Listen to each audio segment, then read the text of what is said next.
us acknowledge that we're in God's presence in the name of the Father, the Son, and the Holy Spirit. Heavenly Father, we gather today with hearts overflowing with gratitude as we celebrate the 80th birthday of Daddy. We are all grateful for the many roles he has played in our lives as a husband, a father, a brother, a tito, a lolo, and a friend. As we mark this milestone, we would like to give thanks for the many years of life, wisdom, and love that you have blessed him. Lord, we ask you to bless each and every one who's present here today and to continue showering Daddy with abundant blessings and good health. Guide him with your wisdom and may he continue to find joy in the simple pleasures of life. Help him to grow faith and to continue being a blessing to others. As we celebrate this special day, we reflect on the journey that Daddy has traveled so far and look forward to the beautiful future that lies ahead. May your blessings be upon him now and always. In Jesus' name we pray. Amen.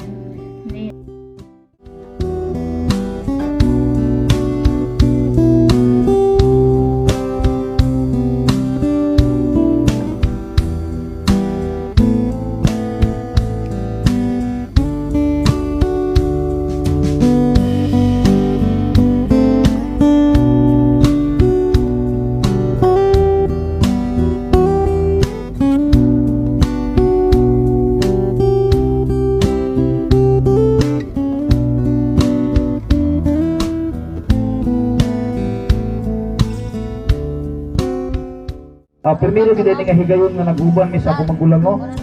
Ani ang akong mga igsuon for how many years since magipanganak ko. Karon pagyud ni. Oh.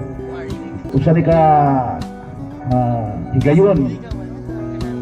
Kay sa akong pagmatag yung tinuod, istoryahan ta mo, pagkamata na kong bukot sa akong pagkabata, bisay lang tanay, bahala na, di kasabot ng mga ilonggo. Pero sa gulan lang yung abot ng ilonggo. Wala yun may nagkita ani. Na nagkamat ng bukot.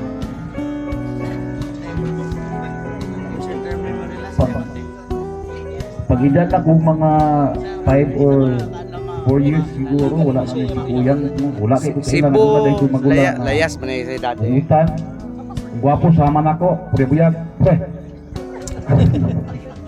Wadyo ko gatuo, dili sa kumatuo. Nga ako ni magulang kay guwapo man. Mo da nga kung itanaw akong inahan dito din siya naliwat sa among inahan. So katong uban nga nakakaroon diri di ayaw mo katingala taas man kay buhi. Kung 80 ang edad ani karon maabot mo ni 160 katunga pa lang na. Katunga pa lang na. Kay naliwat pa sa among mama sinto murag mang sinto size o 100 din ang iyang edad namatay. Kani kung magulang pinangga kay nako ni kay tingnan ano wala may nag-uban sa among pagkabatanon. Wala ko katilaw ani bukol, bulo, usugo ba? Anong pinangga kay sa ako mga igsoon. Kani ray wala ko ka bunal o kasugo. Mo ni nga pinangga kay nako ni. Wapas kanina sa bukid. Ako gyud yung painom dai glumnik. Pares ni Noel palitan gyud dai ni glumnik. Pinangga na mo. Kay moingon man siya nga, ug moinom siya tili, mauro daw kuno pataya. Juk lang na. Wow, tinuod na kumuturan ako.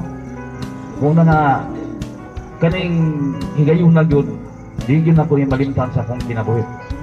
Forever and ever, kung in English na po. Kay sa pagtinuod lang, ako lang yung nakita kong magulang katong hinumduman nga ambot sa pagpuiga, kinalimot na idadarang punta, nga po sila na igo siya sa kandang. Disgrasya siya. Dito na nakot ni siya nakita nga dunag ay magulang. Muna nga salamat kay ko nga nagkahiu sa aming managsuon karong gabi una sa pagsaulog sa ika-80 adlaw. Muna hinaot ko, Lord, Ginoo, na sad ko nga ikaw ang gunit sa among tagsatag kinabuhi. Salamat sad ko nga imong itagaan og butas nga kinabuhi nga atong magulang. Og nahinaot ko, madili lang kay karon ang adlaw pa nga moabot nga magkauban ni. Kung nagpasalamat sad ko sa akong sa iyang asawa nga wala na gyud laing buutan nga ako na ilan akong bayaw. Si Ate Hindang sa pagsakit sa akong kinahan. Sentimental ako na nakatulo na akong buha. Si Ate Hindang ang Di, salamat. Sa tanan. Kugyang, dili na ko pasun kay bro mo hilak na ko kani. Pasiluan ko sa akong mga sala. Dihan mo, mao yun. Salamat.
Mayong gabi sa inyong tanan. Mga ikisuon ako, akong mga apo, o ganang mga kumpare, o ganang akong mga amigo, o mga bisita. Mayong gabi sa inyong tanan. Thank you. Gutom na ko.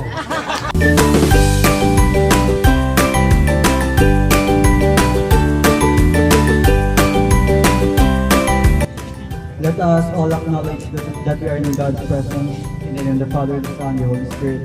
Amen. Heavenly Father, we come before you with grateful hearts as we celebrate this special day. Thank you for the gift of life and for blessing us with the presence of our dear Lola Tony. As we gather together to share this meal, we ask for your blessing upon the food and the fellowship, and bless also the people who prepare this food. May this year be filled with your grace, joy, and love for our dear Lolo. Grant him health, happiness, and wisdom in all his endeavors. In Jesus' name we pray. Amen.